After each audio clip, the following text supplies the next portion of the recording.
நமது புதுக்கோட்டை நிகழ்நிலை சபையில் நமக்கு ஒரு சிறப்பான முக்கிய பேருரை ஆற்றுவதற்காக நமது அக்கா சாலை வித்ருக்குனி அவர்கள் இந்த புதுகை நிகழ்நிலை சாலையில் அணைப்பதில் பெருமிதம் கொள்கிறோம். நமஸ்காரம் அக்கா, வாங்க.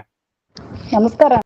இந்த புதுகை சபையின் பொறுப்பாளர் சாலை சிவராஜன் அண்ணா அவர்கள் இந்த மாத துவக்கத்தில் இருந்தே நமது பெருமானவர்களின் பிள்ளைகளை கொண்டு நாம் கொண்டாடவிருக்கும் நம் பெருமானவர்களின் திரு அவதார காட்சியை பற்றியும் கோளரி சாலையர் பொங்கல் திருவிழா பற்றியும் அமுத வர்ஷிப்பாக வழங்கி கொண்டே இருக்கிறார்கள்.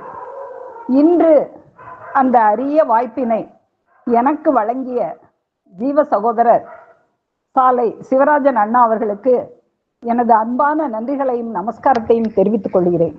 நற்றிரு மேனியராம் நம் பெருமானவர்களது கையகத்தில் சிக்காது போயிருந்தால் இந்நில உலகில் உள்ள கோடிக்கணக்கான நரகவாதிகளில் ஒருவராகத்தானே நாமும் இருந்திருப்போம்.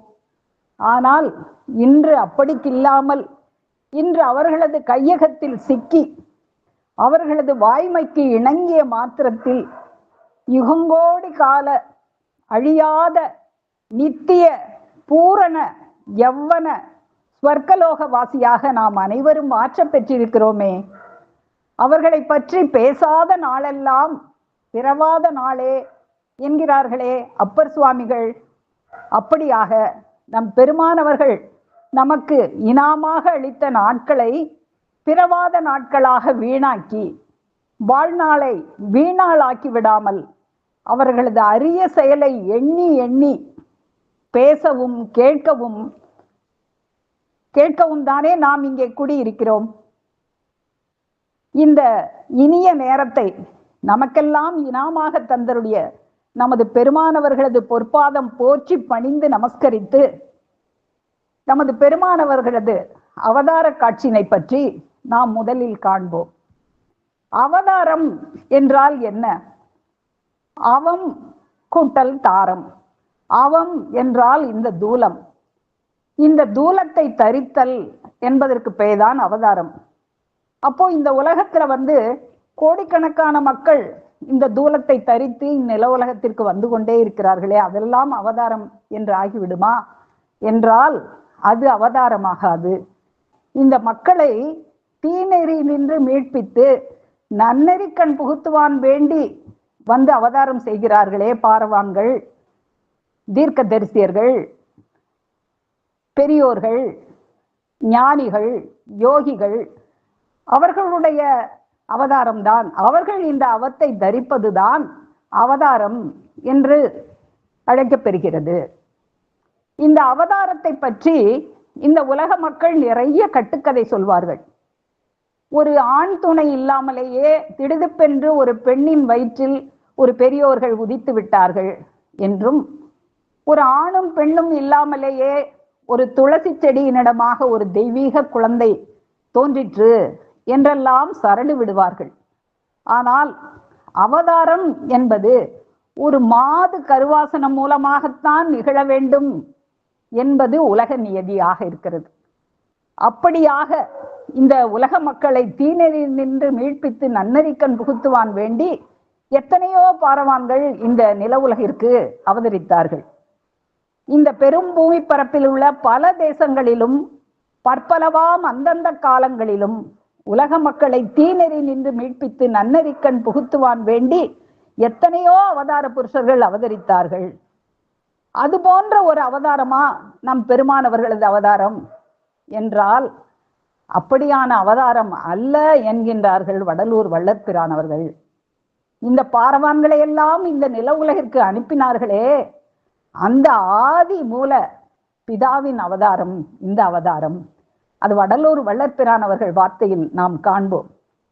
முன் சமய சாத்திர புராணங்களில் வந்ததாக சொல்லுகின்ற பல வகைப்பட்ட ஏற்பாட்டு கர்த்தர்கள், மூர்த்திகள், கடவுளர்கள், தேவர்கள், அடியார்கள், யோகிகள், ஞானிகள் முதலானவர்களில் ஒருவர் அல்ல.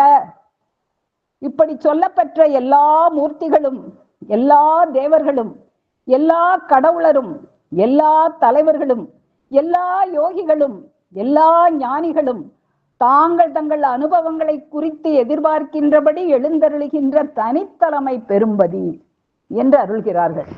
இது தனித்தலைமை பெரும்பதியினுடைய அவதாரம். அந்த தனித்தலைமை பெரும்பதி என்னவாக இருந்தது ஆதியில் என்பதை பற்றி ஆதியோதய தலைப்பருவத்தில் நமது பெருமானவர்கள் அருண்மணி விரிந்து பெருந்துரை சிறந்த ஆதியின் மேனாள் நீதியின் தலையாய். அது ஆதியின் மேனாள், ஆதிக்கு முன் ஆதியாக நீதியின் தலையாக இருந்தது.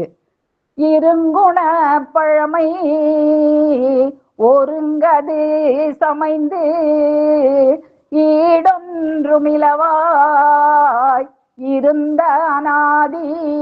அதற்கு ஈடே சொல்ல முடியாது, ஈடு சொல்ல முடியாமல் இருந்த அந்த அநாதி உறைந்தவ கோளம் நிறைந்தவல்லிருளாய் ஊமையாய் நின்று யுகம்பல பலவாய் எண்ணரும் காலம்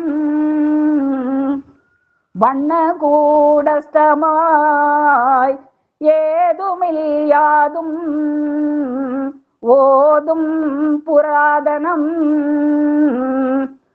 ஐக்கிய பதியும் அசைவிலா குன்றாய் ஒரு வஸ்துவதனு பரவஸ்ததுவாய் ஓங்கு நிராமயம் பாங்குரு கருமை அவ்வலாம் முரரி வாகிய தெய்வ அகனும் பிரம்ம தருளொளி பெருக்கால் என்று அது ஈடொன்றும் இலவாக இருந்த அந்த அநாதி ஊமையாய் நின்று யுகம்பல காலம் அது அக்கனும் பிரம்மத்து அருளொளி பெருக்காக இருந்தது, தனித்தலைமையாக இருந்தது. அந்த தனித்தலைமை, அந்த ஆதிக்கு முன் ஆதியான அந்த தனித்தலைமையின் அவதாரம்தான் நம் தெய்வம் அவர்களுடைய அவதாரம். அந்த தனித்தலைமை உதயமதாகி அதுதான் இந்த சர்வ அண்டரண்டங்களையும் படைத்தது. மதி கதிர் மின்பனி தாரகை அவனி ஆகாயம் சொர்க்க மத்திய பாதாளங்கள் என்னும் 3 உலகங்களையும் இன்னும் பூமி 14 மலைகடல் 6 அருவிகள் முதலாகிய 1008 அண்ட சராசரங்களும் எல்லாவற்றையும் படைத்தது அந்த ஆதிக்கு முன் ஆதியான அந்த அநாதிதான். அப்போ அந்த அநாதியினுடைய அவதாரத்தை தான் நாம பார்க்க போறோம். இந்த அநாதி அந்தந்த காலங்களில் இந்த மக்களை தீநெறி நின்று மீட்பித்து நன்னெறிக்கண் பகுத்துவான் வேண்டி பாரவான்களை அனுப்பி கொண்டே இருந்த இந்த அநாதி தானே இந்நில உலகில் அவதரிப்பதற்கு என்ன காரணம் என்றால், இந்த உலகம் எந்த பாரவான்களாலும் திருத்த முடியாதபடி தீநெறியில் ஆழ்ந்து விட்டது. பாரவான்கள் வந்த பாரவான்கள் யாராலையும் இந்த மக்களை மீட்பிக்க இயலவில்லை. அவர்கள் மக்களிடம் உறவாடி பார்த்து பகைப்பாடுற்று கண்டது இதுவென சலிப்படைந்து விட்டார்கள். அப்படியான சலிப்படைந்த நேரத்தில் இந்த உலகத்தில் உளத்துறை தெய்வமை உதட்டிலே பூச்சாய் போய்விட்டது. வணக்கர்களை புறக்கணிக்கும் காலமாகிவிட்டது. பாரவான்களுக்கெல்லாம் கொடும்பாவம் விளைவிக்கும் படும்பாவி கலியன்கள் பெருகிய காலமாகிவிட்டது. இந்த காலத்தை பற்றி வடலூர் வள்ளற்பிரான் அவர்கள் கூறும் பொழுது, பொய் விளக்க புகுகின்றீர் போது கழிக்கின்றீர், புலை கொலைகள் புரிகின்றீர் கலகல என்கின்றீர், கைவிளக்கு பிடித்து ஒரு பால் கிணற்றில் விழுகின்ற கடையறினும் கடையீர் என்று அருள்கிறார்கள்.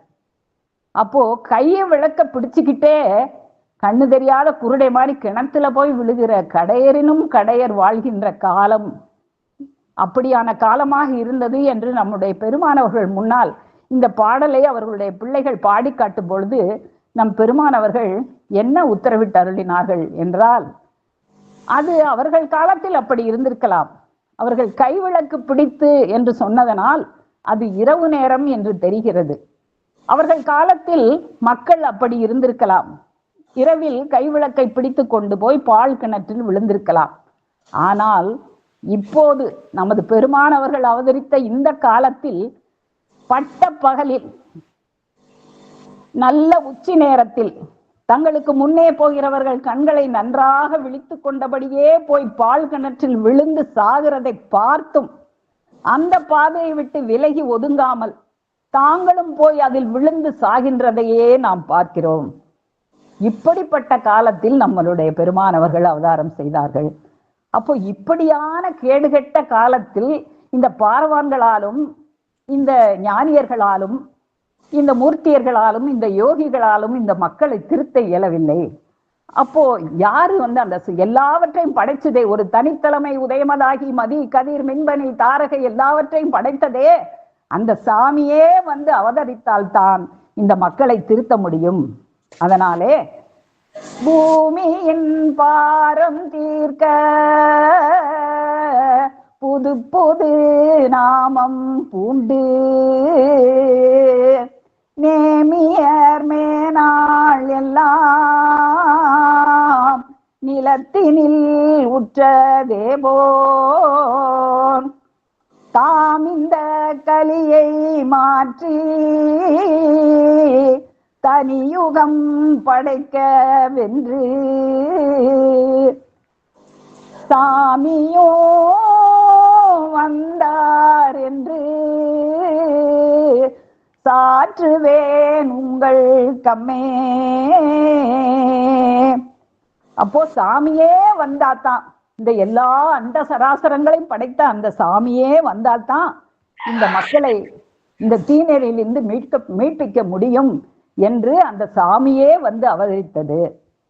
அப்போ இப்படிப்பட்ட ஒரு கண்ணை திறந்து கொண்டு பட்டப்பகலில் கிணற்றில் விழுகின்ற கலியன்கள் வாழுகின்ற காலமாக இருந்தாலும் இன்னும் நம் பெருமானவர்கள் அவதரிப்பதற்குரிய சாதகமான என்னென்ன காலங்கள் எல்லாம் இருந்தன என்றால், இந்த துஷ்ட ஜனங்களும் நற்கதி பயனடையும் பொருட்டாய் மெஞ்ஞான பலன் தரும் உளவேறி ஏறி விரைபாவு காலம் நெருங்கி வந்தபடியினாலும் இந்த நெடுங்கால காலம் கொடும்பாவம் விளைத்த படும்பாவி கலியன்களை பழிவாங்குகின்ற காலம் பக்கமாக நெருங்கிவிட்டபடியினாலும் இன்னும் பாரவான்கள் எல்லாம் தீர்க்கதரிசியர்கள் மார்கள் எல்லாம் நம் பெருமானவர்களுடைய அவதாரத்தை குறித்து ஒரு நாள் குறித்து வைத்திருந்தார்களே, அந்த காலம் எல்லாம் ஒன்று கூடி வந்துவிட்டபடியினாலும்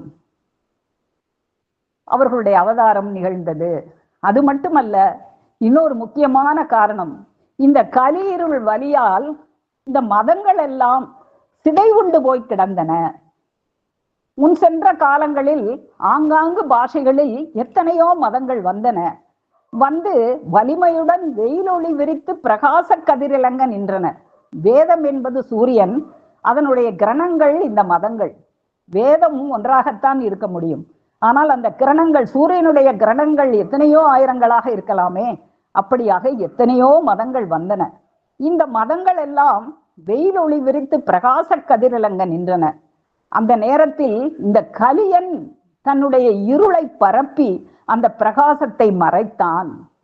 அப்போ இந்த மதங்கள் எல்லாம் கலியிருள் வழியால் சிதைவுண்டு தாம் வந்த காரியம் தடைபட்டு பன்னெடுங்காலமாக ஏக்கமுற்று என்ன செய்தது? இந்த மதங்கள் எல்லாம் ஒன்று கூடி பேசி திரண்டு, நாம எல்லாரும் தனித்தனியா இருந்தா நம்முடைய செயலை நடத்த முடியாது, அதனால நாம எல்லாரும் ஒன்று கூடி ஒரு நீதபோத வேத வேதியர் கையகத்தில் ஆக வேண்டும்.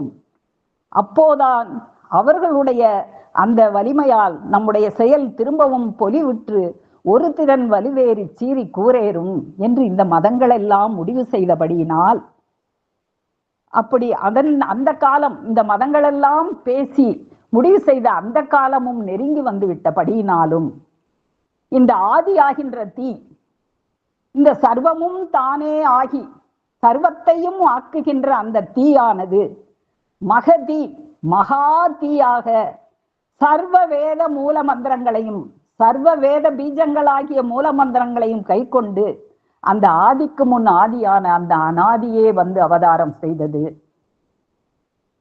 ஜகத சர்க்குணாலங்கிர்த சன்னத அகம்பூரம் புங்கண்டாண்ட சலாசன யுகங்கள் நான்கும் கை கொண்ட கோடூழிய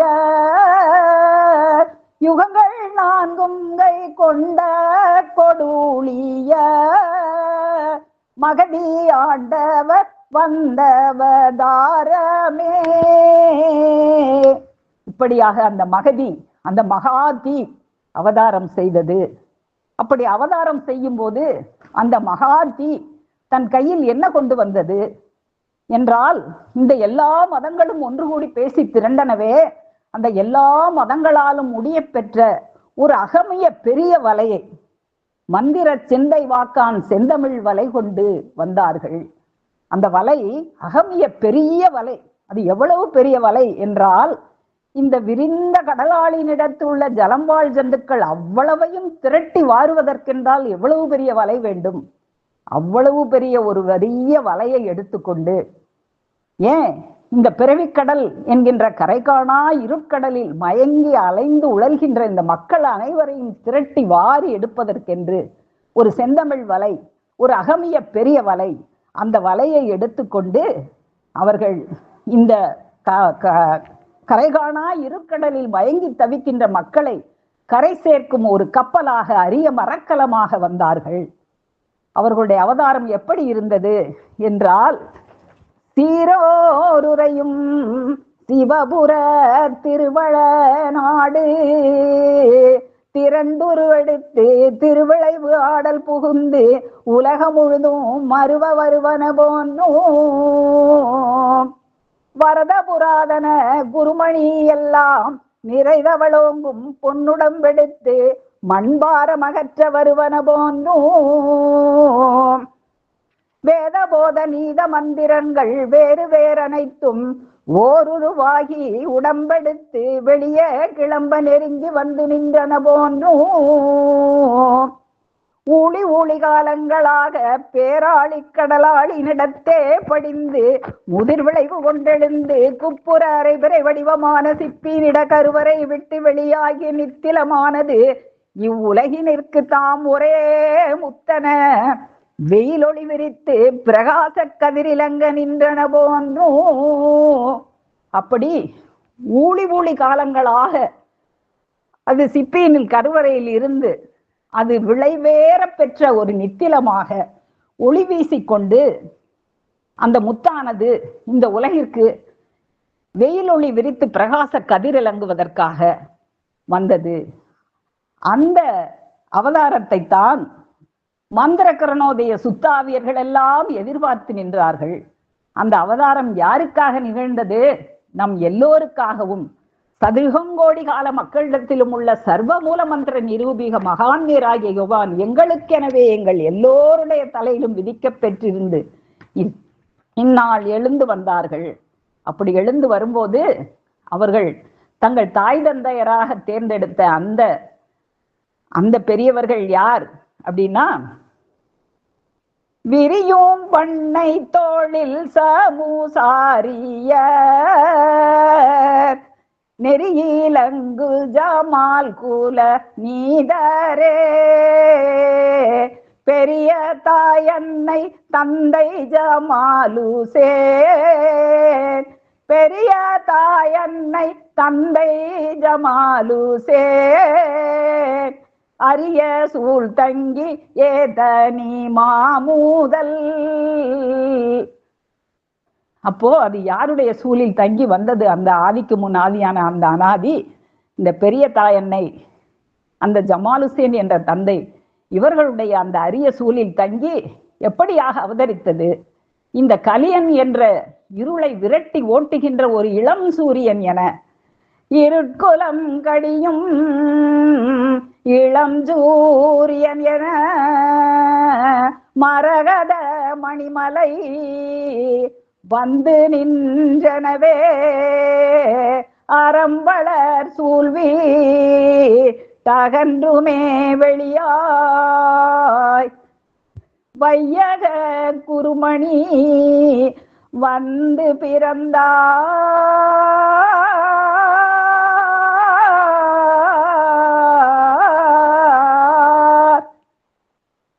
ஐவகை பொறுப்புடை அண்ணல் பிறந்தார். மெய்வழி வழங்க மேதினி பிறந்தார்.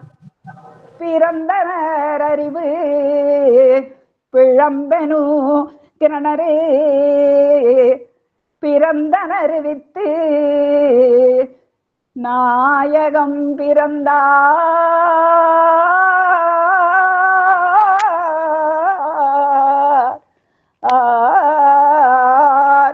அப்படியாக அறிவு பிழம்பாக மரகத மணியாக இந்த இருட்குளம் கடியும் இளஞ்சூரியனாக இந்த உலக மக்களுக்கெல்லாம் மெய்வழி வழங்குவதற்காக அந்த மேதினியானவர்கள் வந்து அவதரித்தார்கள். இந்த அவதாரம் ஆதியின் அவதாரம், ஆதிக்கு முன் ஆதியான அனாதியின் அவதாரம். அனாதிதான் சர்வ படைப்பிற்கும் முதல் வித்து. வித்து உள்ளது ஆண். ஆகவே ஆண் ஆதியை அனாதி என்று குறித்தார்கள்.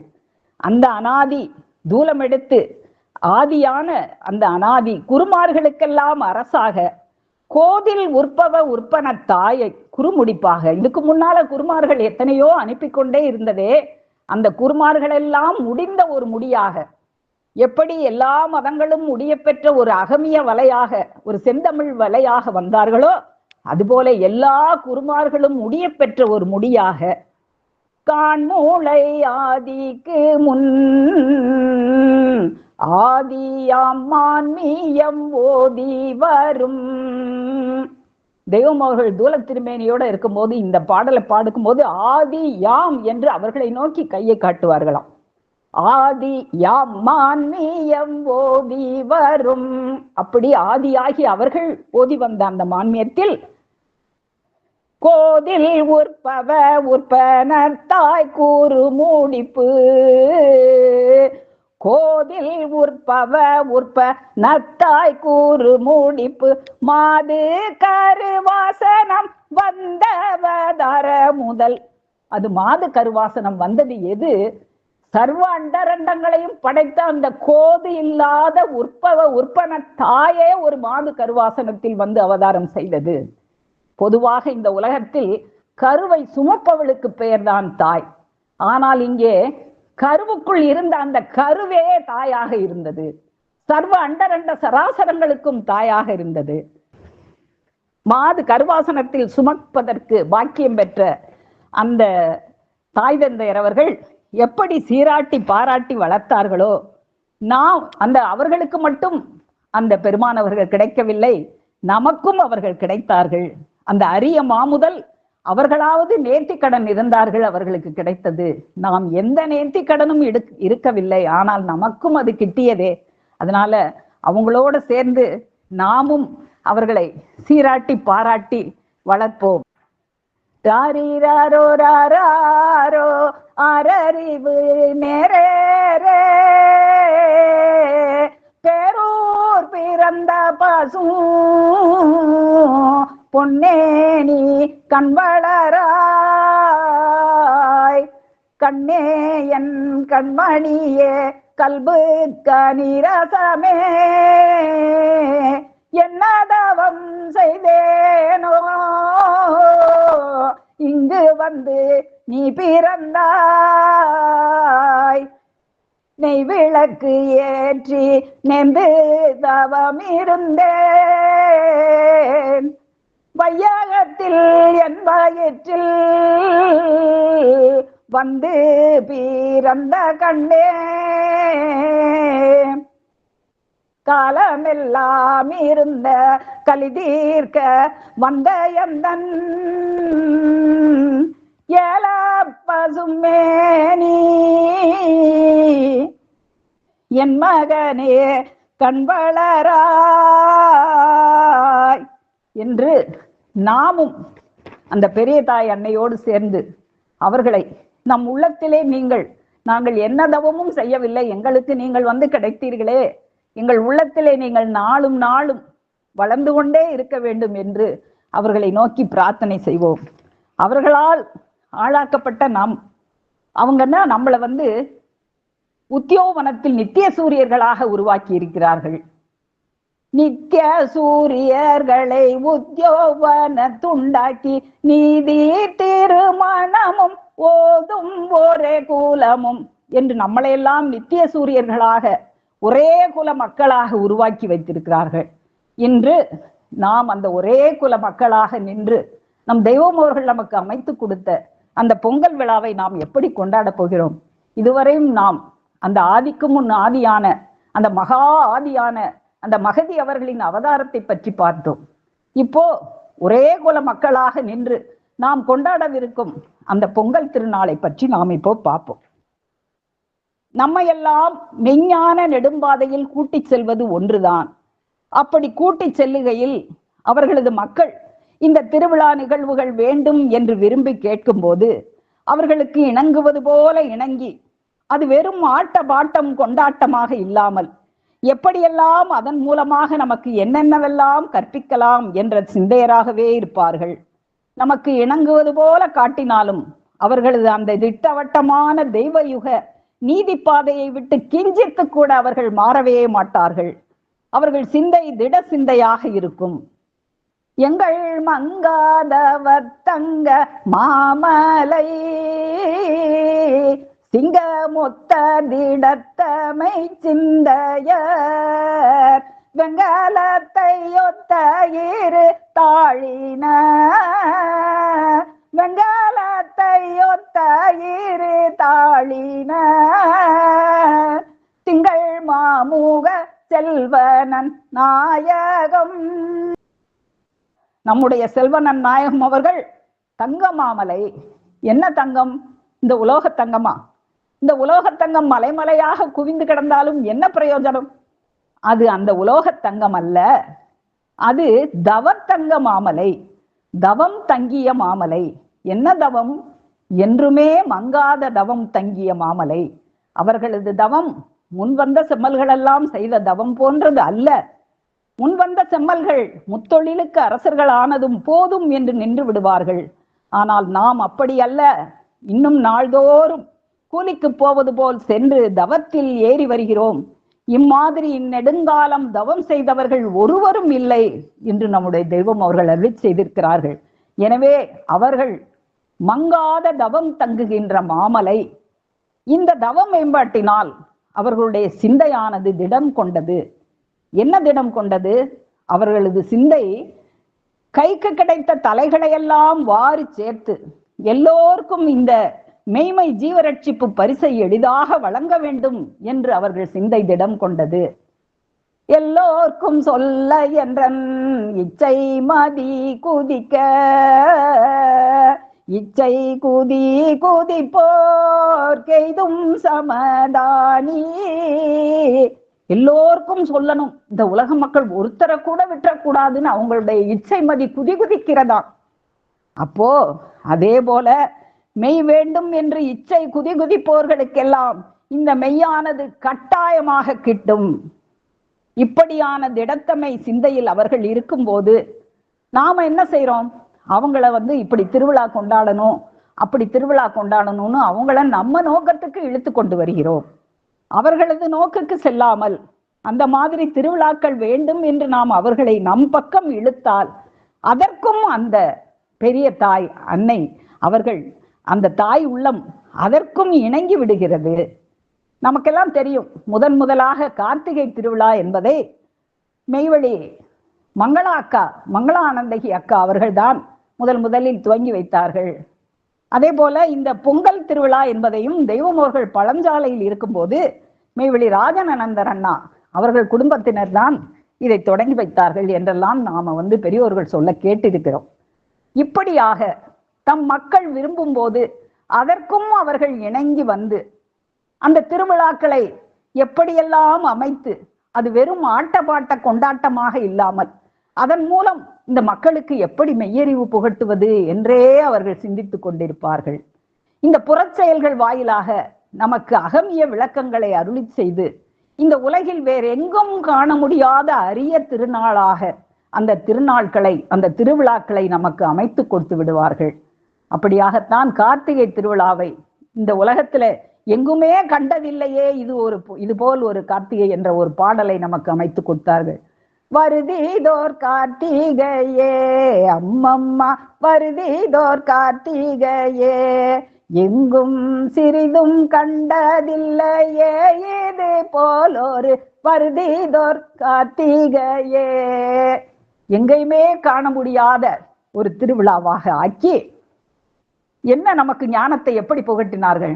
மெலிவுற்ற ஞானகம் பொலிவுற்று ஏறிட, நலிவுற்ற நீதி கண் தெளிவுற்று பலம் ஏற, இழிவுற்ற தாத்தகம் மலிவுற்று பலன் ஓங்க, தெளிவற்ற உலகெங்கும் நலன் முற்றி ஓங்கோங்க, வருதிதோர் கார்த்திகையே அம்மம்மா வருதிதோர் கார்த்திகையே என்று இந்த கார்த்திகை திருவிழா வாயிலாக இந்த உலகம் முழுதிலும் மெலிவுற்றிருந்த ஞானகத்தை நம் உள்ளத்தில் பொலிவுற்று ஏறச் செய்தார்கள். இப்படியாக நம் பெருமானவர்கள் நம் விருப்பத்திற்கு இணங்கி வந்தாலும் தங்கள் அந்த மெய்நிலைப்பாட்டில் உறுதியாக நிற்பது பற்றி நம் பெருமானவர்களுடைய திருவாக்கு மூலமாக நாம் காண்போம். தவோன்னத சிகரமாகிய நித்திய நீதி மெய்வெளிமேட்டில் உங்களை ஏற்றி வைக்க உங்கள் கைகளை நாம் பற்றி பிடித்து பைய பைய கூட்டிச் செல்லும் போது நடந்தறியாத பெரும்பாதை ஆனதினாலே உங்களுக்கு களைப்பேற்பட்டு எமது நோக்கிற்கு வராமல் மலைத்து திகைத்து உங்கள் பக்கம் இழுத்தால் அந்த களைப்பை மாற்றி சுறுசுறுப்பும் மகிழ்ச்சியும் ஊட்ட, இந்த திருவிழாக்கள் எல்லாம் எதுக்காக? நமக்கு ஒரு சுறுசுறுப்பும் மகிழ்ச்சியும் ஊட்டுவதற்காக. நாம் இந்த மெய்மை பாதையில் அவங்க கையை பிடிச்சுக்கிட்டு போகும்போது களைப்பேற்பட்டு விடாமல் இருப்பதற்காக. நீங்கள் பார்க்க எம் கரங்களை மட்டும் உங்கள் இழுப்புக்கு விட்டு கொடுத்தது போல் சற்று நீட்டுவோம். கொஞ்சம்தான் நம்ம பக்கம் கையை நீட்டுவாங்க, ஆனா அவங்க கால் ஊனியபடி ஊனிய இடத்திலே இருக்குமா. ஆனால் எம் பாதங்களின் கட்டை விரல்களின் ஊனுதல் ஊனியபடியே இருக்கும். மேலே ஏற்றி கூட்டு கொண்டு போவதிலேயே அழுத்தமாக முனைந்து நிற்போம். இவ்வாறான எம்முடைய யுக்தி எவர் ஒருவர் பார்வைக்கும் நினைவுக்கும் எட்ட முடியாதது. இப்படியான அவங்களுடைய உக்தி வெளியே மேலோட்டமா பார்க்கிறவங்களுக்கு அந்த யுக்தி தெரியாது. இப்படியான பல யுக்திகளை கொண்டு நம் பெருமானவர்கள் இந்த பொங்கல் விழா வாயிலாக நம்மை எப்படியெல்லாம் அந்த தவோன்னத சிகரமாகிய நித்திய நீதி மெய்வழி மேட்டில் ஏற்றி வைக்கிறார்கள் அப்படிங்கிறதையும் நம்ம பார்ப்போம். முதல்ல இந்த திருவிழாவிற்கு அவர்கள் சூட்டிய நாமம் கோளரி சாலையர் பொங்கல் திருவிழா. அப்புறம் இந்த திருவிழாவுக்கு அவர்கள் அருளிய பாடல் பாளை போக்கி பலங்கை கூலுக்கீட, நாளதாவரு நன்னியதா மூடி, வாழும் மாதம் தையாமுத தேதியே, வாழும் மாதம் தையாமுத தேதியே, கொளரி சாலையர் திரு நாளதே. பாளை போக்கி பலன் கைக்கணின கிட்டும் நாளே திருநாள். பால் என்பது சாவாக இருக்கிறது. இந்த சாவாகிய பாலை போக்க வேண்டும். அதை எப்படி போக்குவது? இந்த உலக மக்கள் எல்லோரும் தானே இந்த தேகத்தை விடுகிறார்கள். அது மாழ்தல், அதன் பெயர் மாழ்தல். ஆனால் அறியாமல் மாழ்தல். ஆனால் முதலிலேயே சாவர் முன் சாப்பழக்கம் பழகி இந்த தேகத்தை விட்டுவிட்டு நித்திய பேரின்ப தேகத்தில் நுழைந்து கொள்வது என்பது பெருமாழ்தல். அது சாவுதல் அல்ல, அது பேரின்ப மகிழ்ச்சி தரும் திருமண நாள். அந்த பெருமாழ்தல் எந்த ஒரு நாளை கொண்டு லபிக்க பெற்றதோ அந்த நாளே திருநாள். இந்த திருநாளை நம் கைவசமாக்கி தருபவர்கள் யார் என்றால் நமது கோளரி சாலையர் மெய்வழி சாலை ஆண்டவர்கள். அவர்கள் கைவசமாகி நாம் நிற்கும் போது அந்த திருநாள் நமது கைவசமாகி விடுகிறது. நாம எல்லாருமே இந்த நவக்கிரக கோள்களால பிடிக்க பெற்றிருக்கிறோம். தப்பிக்க ஒரு சரியான வகை கூட இன்றி மாட்டி அதுல இருந்து மீள முடியாது கிடக்கிறோம். அப்போ இந்த நவக்கிரக கோள் அப்படின்ன உடனே நம்ம எல்லாரும் என்ன நினைச்சுக்கிறோம்? ஏதோ விண்ணில இருக்கிற கோள்கள், அந்த கோள்களால் தான் பீடிக்க பெற்றிருக்கிறோம் என்று நினைத்து கொண்டிருக்கிறோம். அந்த பீடிப்பிலிருந்து விலக வேண்டுமே என்று அறியாத பல மக்கள் எல்லாம் கூடி ஐயறிவு கொண்டு ஆலோசனை பண்ணி ஏதேதோ செய்து ஏதும் கிட்டாது ஏமாந்து போய் கொண்டிருக்கிறோம். இந்த மனிதன் ஆறறிவு படைத்தவன் ஆக இருந்து கொண்டு ஐயறிவு மிருகங்கள் வாழ்கின்ற வாழ்க்கையே வாழ்ந்து கொண்டிருக்கிறான். அந்த ஐயறிவு கொண்டே ஆலோசனை பண்ணுகிறான். ஆறாவது அறிவு கொண்டு ஆலோசனை பண்ண இவனுக்கு தெரியவில்லை. ஏனென்றால் அந்த ஆறாவது அறிவு இவனிடத்தில் இருந்தாலும் அது இவனுடைய இதய இருட்டினுள்ளே புதையுண்டு போய் கிடக்கிறது. அதை உடைத்து திறந்து எடுத்து கொடுக்க ஒருவர் வேண்டியதாக இருக்கிறது. அதனால்தான் நம் பெருமானவர்கள், எம்மிடம் நீ பெற்ற 6வது அறிவின் சிறப்பை பற்றி நீங்கள் யாராவது பேசுவீர்கள் என்று பார்த்தோம், யாரும் பேசவில்லை, ஆதலால் இன்று நாமே பேசுகிறோம் என்று அருளி செய்கிறார்கள். எனவே அவர்களிடம் பெற்ற அந்த 6வது அறிவை வைத்து, அதை கொண்டு, அந்த 6வது அறிவை கொண்டு ஆலோசனை செய்தால்தான் இந்த ஆகாயத்தில் எங்கேயோ தெரியும் கோள்கள் நம்மை ஒன்றும் செய்ய இயலாது. இந்த ஆகாயம் நம்மிடத்தில் நினைவாக இருக்கிறது. அங்கே இந்த நவக்கிரக கோள்களும் உட்கார்ந்து இருக்கிறது. அது உனக்குள் இருந்து உன்னை பீடித்துக் கொண்டிருக்கிறது. பாய்மன வீட்டில் பேயாக இருந்து கொண்டு அறிவை அடிமையாக்கி விடுகிறது. வாயினில் நாயாகவும் நாசியில் வண்டாகவும் மது செவிதனில் விஷப்பாம்பாகவும் இருக்கிறது. இந்த நாயையும் வண்டையும் பாம்பையும் தூக்கி எறிந்து அந்த அங்க குலங்களுக்கெல்லாம் வல்லமை அளிக்க வேண்டும். இந்த அங்க குலங்கள் எல்லாம் அநீதத்தை நோக்கி சென்று கொண்டிருக்கின்றன. அதை நீதத்தின்பால் செலுத்த வேண்டும். அப்படி நீதத்தின்பால் செலுத்துபவரே நவநீத கிருஷ்ணர். அவர்களே கோளரி சாலை ஆண்டவர்கள். இந்த கோள்கள் எல்லாம் ஒரே வேலைக்காக வந்தன. ஆனா அதை வேற வேற வேலைக்காக பல திசைகளிலும் நாம செலுத்தி கொண்டிருக்கிறோம். எப்படி 5 விரல்களும் ஒன்று சேர்ந்து ஒரு வேலையை செய்வது போல இந்த கோள்கள் எல்லாம் ஒன்று சேர்ந்து நிற்க செய்து இந்த கோளாறுகளை எல்லாம் நீக்குபவர்களே கோளரி சாலையர். அவர்கள் யாருக்கெல்லாம் இந்த வல்லமையை கொடுக்கிறாங்க, யாருக்கெல்லாம் இந்த கோளை அறுத்து விடுகிறார்கள், தொடர்ந்தோர் அனைவருக்கும் அதை வழங்குகிறார்கள். தொடர்ந்தோர் அனைவரையும் எடுத்து அறியாமை நின்று விடுவித்து விலக்கி அச்சமற்ற ஆனந்த பெருவாழ்வில் ஏற்றி வைக்கிறார்கள். நம்மை பீடித்திருந்த கோள் என்னும் அந்த கோளாறை அறுத்து எரியும் ஜீவ பண்டிதராகிய கோளரி சாலையர் அவர்களை தொடர்ந்தால்தான் நமக்கு இந்த திருநாள் கைவசமாகிறது. தொடர்ந்தோர் அனைவரையும் அவர்கள் அச்சமற்ற ஆனந்த பெருவாழ்வில் ஏற்றவே அவதரித்திருக்கிறார்கள். எனவே இந்த ஒரு பாடல் மூலமாக இந்த உலக மக்கள் யாவரும் இந்த கோளரி சாலையர் திருநாளை மெய்வழிச்சாலை ஆண்டவர்கள் பொங்கலோ பொங்கல் என்று கொண்டாடி மகிழ வேண்டும் என்பதையெல்லாம் இந்த பாடல் வாயிலாக நமக்கு விளக்கி அருள்கிறார்கள்.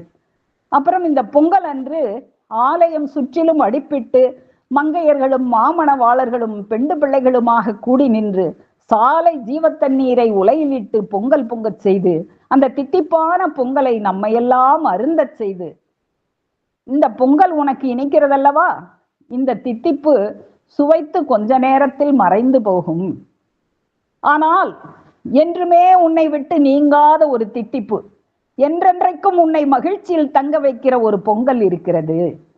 அது இடருறும் இறுதி நாளில் இத்தூலத்தை விட்டு உன்னை புகழுடம்பில் தேற்றி ஏற்றி மகிழ்ச்சி பொங்கச் செய்து வைப்பதுவே பொங்கல் என்று இந்த பொங்கல் விழாவை நம்மை கொண்டாடச் செய்து, இது நகல்தான். அசல் பொங்கல் எது என்றால் அந்த இறுதி நாளில் மகிழ்ச்சி பொங்கச் செய்து வைப்பதுவே பொங்கல் என்று, அதுவே பொங்கல் என்று ஏகாரம் போட்டு அதை திட்டவட்டமாகவும் அழுத்தம் திருத்தமாகவும் நமக்கு உணர்த்துகிறார்கள். அந்த பொங்கலை, அந்த மகிழ்ச்சி பொங்கலை எப்படி சமைப்பது என்பதை பற்றி தான் இந்த பானைப்பலி பாடல் முழுவதிலுமாக நமக்கு விளக்கி அருள்கிறார்கள். அதில் இந்த பானைப்பலி பாடலின் தலைப்பு பானைப்பலி பாடல். பானைப்பலி என்றாலே, நேற்று கூட நம்முடைய அண்ணா அவங்க சொன்னாங்க, பானையாகிய நம் தேகத்தை பலியிட வேண்டும். இந்த பானையாகிய தேகத்தை நான் அல்ல நீ என்று அவர்களுக்கே பலியிட்டு விட வேண்டும்.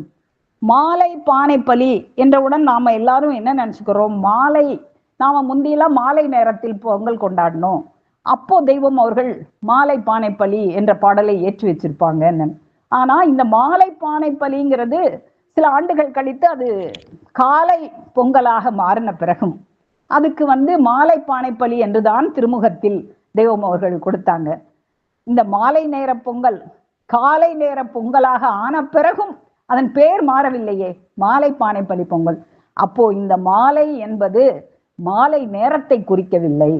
இந்த மாலை என்பது அப்போ எதை குறிக்கிறது என்றால், ஆதிச்சாலை நாட்டு ஆதிச்சாலை நாட்டு மெய்வழி ஆண்டவர் மக்கள் கூலம் நீதி பெருங்குடியானே கூடி மாலை பானை பலி பொங்கலோ பொங்கல். அந்த ஆதியே அவதரித்து வந்து அந்த இடருறும் இறுதி நாளில் மகிழ்ச்சி பொங்கல் செய்யும் அந்த பொங்கல் யாருக்கு கிட்டும் என்றால், நித்தியம் வேண்டும் என்று எண்ணுகிற நீதி எனும் பொருளான மனுக்குலம் அவ்வளவு பேருக்கும் நானல நீ என தனது தேகமாகிய பானையை அவர்களுக்கே பலியிட்டு அவர்களுக்கு மாலையாக சூட்டிவிட வேண்டும். அதற்கு பேர்தான் மாலை பனி பொங்கல். நம் தலைகளை எல்லாம் அவர்களுக்கே தலை மாலையாக சூட வேண்டும். இந்த தலைமாலையைத்தான் அவர்கள் விரும்புகிறார்கள். அவர்கள் நிறைய தலைமாலையைத்தான் விரும்புறாங்க. அப்படிங்கிறத நாம நம்ம தெய்வம் அவர்கள் நிருபர்கள் சந்திப்பு, அந்த நிருபர்கள் சந்திப்புல நிருபர்கள் கேட்கிறாங்க தெய்வம் அவர்கள்ட்ட, உங்கள் செயல்களை எல்லாம் நாங்கள் எழுதி பிரசுரித்தால் குழந்தை குட்டிகளுடனே மக்கள் கூட்டம் கூட்டமாக உங்களை தரிசிக்க திரண்டு வருவார்களே, அவ்வளவு பேரையும் நீங்கள் ஆசீர்வதிப்பீர்களா அப்படின்னு நிருபர்கள் கேட்கிறாங்க. அப்போ தெய்வம் அவர்கள் உடனே என்ன பதில் சொல்றாங்க, நீங்கள் கொண்டு வந்து தள்ளுங்கள், கோடி மனுக்கு இருந்தாலும் குறையாத கஜானா எம்மிடம் இருக்கிறது, அவர்களுக்கு வேண்டியதை நாம் பார்த்து கொள்கிறோம் என்று அருள்கிறார்கள். அப்போ அந்த கருணை தாய் இந்த உலக மக்களினுடைய தலையையெல்லாம் மாலையாக சூட்டிக்கொள்ள விரும்புகிறது. அதைத்தான் நாம மாலை பானை பலி பொங்கல் என்று சொல்லுகிறோம். அடுத்து ஆலயம் என்பது நம்முடைய ஜீவனுக்கு, விடுதி என்பது நம்முடைய ஜீவனத்துக்கு என்று தெய்வம் அவர்கள் அருளி செய்வார்கள். அப்படியாக நம் ஜீவனுக்கு அந்த இறுதி நாள் மகிழ்ச்சி பொங்கல் பொங்க வேண்டும் என்பதற்காக மக்களுக்கெல்லாம் ஆலயத்தில் ஜீவ தண்ணீர் வழங்கப்பெறும் என்பதை ஆலயம் சுற்றிலுமே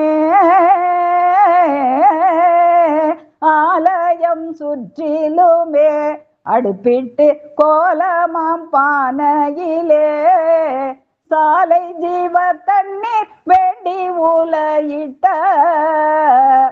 அந்த சாலை ஜீவ தண்ணீர், நாம் இந்நாள் வரை அந்த சாலை ஜீவ தண்ணீர் என்பது அந்த இளங்காளையர் இயேசு பெருமான் அவர்கள் தாகமாய் இருக்கிறவர்களுக்கு நான் ஜீவ தண்ணீர் ஊற்றில் இலவசமாய் கொடுப்பேன், தாகமாய் இருக்கிறவன் வரக்கடவன், விருப்பமுள்ளவன் ஜீவ தண்ணீரை இலவசமாக வாங்கி கொள்ள கடவன் என்று சொன்னது போல அந்த தாகமாய் இருக்கிற மக்களுக்கெல்லாம் ஆலயத்தில் ஜீவ தண்ணீர் என்றும் வழங்க பெற்று கொண்டிருக்கும் என்பதை நமக்கு இங்கு உணர்த்துகிறார்கள். நாம இந்நாள் வரை அவர்கள் இருக்கும் இடத்தை விட்டு இல்லாத இடம் தேடி முதல் இதுவோ அதுவோ என்று எண்ணி முனைகெட்டு அலைகின்றோமே, அதுதான் அந்நிய பாவம். இருக்கும் இடத்தை விட்டு அந்நிய இடத்தில் தேடிக்கொண்டு அலைந்து கொண்டிருக்கிறோம். எங்கெல்லாமோ அலைந்தோம். அந்த அந்நிய பாவம் பொங்கி இந்நாள் அலைந்ததையெல்லாம் வேறறுத்து இன்று எங்குமே அலைய வேண்டாம், இதோ இருக்கிறார்கள் எம் பெருமானவர்கள் என்று கண்டு கொண்டோமே. இப்போது அவர்களை அந்நியமாக பார்க்காமல் நம்மவர்களாக ஆக்கி கொண்டதால் நன்னெறி புண்ணியமானது பொங்கி பொங்கி வருகிறது. அந்நிய பாவம் பொங்கி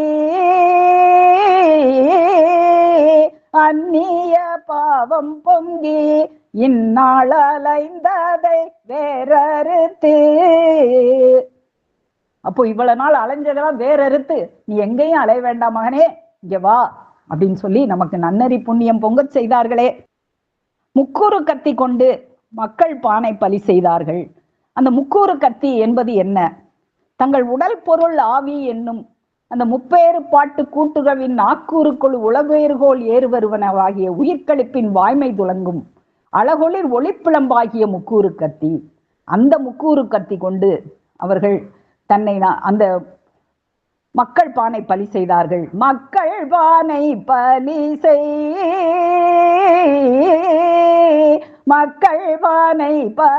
செய் ஆண்டவர் முக்கூறு கத்தி கொண்டு. தன்னை நாடி வரும் மேன்மக்கள் யாவரையும் அந்த நித்திய மகிழ்ச்சி பொங்கும் தவத்தில் ஏற்றி வைக்க அவர்கள் பல உத்திகளை கை கொண்டவர்கள். அவரவருக்கு தக்கபடி இறங்கி வந்து அது உத்தி மலிந்து கிடக்கும் உத்தியோவன காடு. அதனாலதான் உத்தியோவன காட்டிலே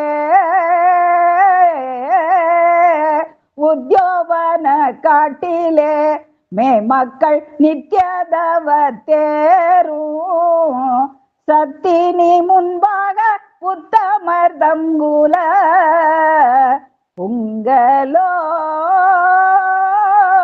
பொங்கல்.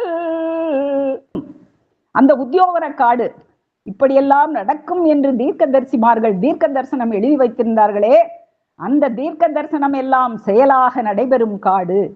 கலியுகத்தை அழித்து நீதி யுகம் புறக்கச் செய்து மெய்வெளிச்சாலை ஆண்டவர்கள் பொங்கல் இந்த கோளரி சாலையர் பொங்கல் திருநாள். நெடுங்காலி யுகமாளிந்து நெடுங்காலி யுகமாளிந்து பூவன நடுநீதி யுகம் பூரக்கும் திடதீர்க்க தரிசனம் நடைபெறும் காட்டிலே பொங்கலோ பொங்கல். இப்படியெல்லாம் நம்முடைய தெய்வம் அவர்கள் நம்மளை பொங்கல் பொங்கச் செய்து, உங்களுக்கு சர்க்கரை இனிக்கிறதல்லவா? ஆம், ஆனால் அதை நாம் வாயில் போட்டால் மண் போல் சுவையோ இனிப்போ இல்லாமல் இருக்கிறது. ஏனெனில் எமது வாயினிடத்தை சதா ஊறிக்கொண்டிருக்கிற தெய்வீக மதுரம் திமுதிமுத்து நிற்கும் கற்பூர வாடை கமழும் அமிர்த ஊற்றின் இனிப்பு இந்த உலக சர்க்கரையின் இனிப்பை தூக்கி வாரி விழுங்கி விடுகிறது என்று அருள்கிறார்கள். அதுபோல நாமும் இந்த சர்க்கரை பொங்கலின் இனிப்போடு நின்று விடாமல், இந்த சர்க்கரை பொங்கலை உலக மக்கள் எல்லாரும், தமிழக மக்கள் எல்லாரும் தான் கொண்டாடுவாங்க. ஆனால் அந்த இடருறும் இறுதி நாளில் மகிழ்ச்சி பொங்கச் செய்யும் அந்த பொங்கலை நம்முடைய மெய்வழி தெய்வம் அவர்கள் மட்டும்தான் தொடர்ந்தோர் அனைவருக்கும் பொங்கச் செய்து கொண்டிருக்கிறார்கள். அதற்கு அடையாளமாகத்தான் நாம் சாலையில் பொங்கல் பானையில் உலையானது பொங்கி வரும்போது மெய்வெளிச்சாலை ஆண்டவர்கள் பொங்கலோ பொங்கல் என்று மகிழ்ச்சி பொங்க எல்லோரும் உறக்க கூவுகிறோம். இந்த பொங்கல் பொங்குவது போல எங்கள் எல்லோருக்கும் அந்த இடருறும் இறுதி நாளிலும் மகிழ்ச்சி பொங்க செய்து வைக்க வேண்டும் என்று நம் பெருமானவர்களிடம் இரு கையேந்தி நாம் வேண்டி வணங்கி நிற்போம். இப்போ நாம பொங்கல் திருநாளை பத்தி பார்த்தோம். இன்னும் சில வார்த்தைகள் செல்வ பொங்கலை மட்டும் பார்த்து என்னுடைய உரையை நிறைவு செய்கிறேன். இவ்வண்ணமாக கையேந்தி நிற்கும் மக்களுக்கு அந்த மகிழ்ச்சி பொங்கலை நம் பெருமானவர்கள் வாரி வழங்குவதை குறிப்பதற்காகத்தான் மறுநாள் செல்வ பொங்கலை கொண்டாடி மகிழ்கிறோம். இந்த பொங்கல் கொண்டாடி முடிந்தவுடன் சில பேர் ஊருக்கு போயிட்டு வரேன்னு தெய்வம் அவர்கள்ட்ட உத்தரவு கேட்பாங்க. அப்போ தெய்வம் அவர்கள் சொல்லுவாங்க, நீ சமைத்து கொடுத்த பொங்கலை நான் ஏற்றுக்கொண்டேன், நான் உனக்கு கொடுக்கிற பொங்கலை நாளைக்கு நீ ஏற்றுக்கொள்ள வேண்டாமா அப்படின்னு சொல்லுவாங்க. எனவே நாம் அவர்களுக்கு சமர்ப்பிக்கும் பொங்கல் நம் பாறையாகிய தேகத்தை அவர்களுக்கே என்று பலியிடுவது, அவர்கள் நமக்கு வழங்கும் பொங்கல் இடருறும் இறுதி நாளில் நமக்கு மகிழ்ச்சி பொங்கல் செய்யும் பொங்கல். இப்படியெல்லாம் நாம் அறிந்து கொள்ளும் வண்ணமாக அவர்கள் இந்த திருநாள் நிகழ்வுகளை வடிவமைத்து தந்தருளி இருக்கிறார்கள். இந்த செல்வ பொங்கல் என்று பாடுகின்ற பாடல் அதனுடைய தலைப்பு தவநெறி மாலை. பொங்கல் பாடல் பானைப்பலி பாடல். அந்த இது நம் பெருமானவர்களுக்கு நாம் சூட்டும் தலைமாலை. பதிலாக நம் பெருமானவர்கள் நமக்கு சூட்டுவது இந்த தவநெறி மாலை. நாம் எந்த தவநெறியில் நிற்க வேண்டும் என்று இந்த பாடல் முழுவதிலும் நமக்கு கற்பிக்கிறார்கள். இந்த தவநெறியில் தம் மக்களை அவர்கள் பழக்கியும் வைத்திருந்தார்கள். வான திருமுதலோர் வந்திருக்கும் கானகத்தில் தேவர்களும் தேவ கன்னியர்களும் தேவர்களும் நாத சுத்தி பக்தியுடன் உப்பில்லாத அமுதை பொங்கலாக சமைத்து ஒரு பொழுது மட்டும் உண்டு நாவு ருசி அடக்கி வாடி உடல் வதங்கி கூடி தவம் செய்திருந்தார்கள். இந்த தவத்தை எதற்காக செய்தார்கள்? இந்த உலக வாழ்வில் மகிழ்ச்சியுடன் வாழவா?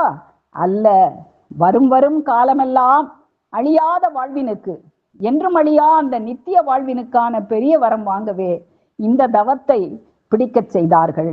இந்த தவசில் அவர்கள் மட்டுமல்ல, யுகங்கால வித்துக்கள் எல்லாம் இந்த யுகத்தவசில் சேர்ந்து கொள்ள செகங்கோடி கால மக்கள் எல்லாம் அதில் வித்தாகி கொள்ளலாம். யுகம் யுகமாக இப்படியான யமனனுகா வித்துக்களை எடுக்கவே அந்த ஆதி மூலமே, அதாவது ஆதிக்கு முன் ஆதியான அந்த அனாதியே இந்த ஜெகத்திற்கு வந்து அவதாரம் செய்தது. இப்படியான ஒரு மகிழ்ச்சி எல்லாம் நம்ம தெய்வம் அவர்கள் நமக்கு கொடுத்ததுனாலதான் அந்த மாட்டு பொங்கல் என்று, அந்த செல்வ பொங்கல் என்று அவர்களை நடுவிலே அமர்த்தி நம்முடைய மகிழ்ச்சியை கொண்டாடுவதற்கு தானானே தானானே தானானே நம்ம தனிகை வள்ளல் தீர்க்குமரர் வானாளுமே நம்ம பாட்டன் தனிகையர் வள்ளல் பாதம் போற்றி அடுங்கம்மா என்று நாமெல்லாம் ஆடி பாடி மகிழ்கின்றோம். இந்த ஒரு இது யாருக்குமே கிட்டாதது நமக்கு கிடைத்திருக்கிறதே.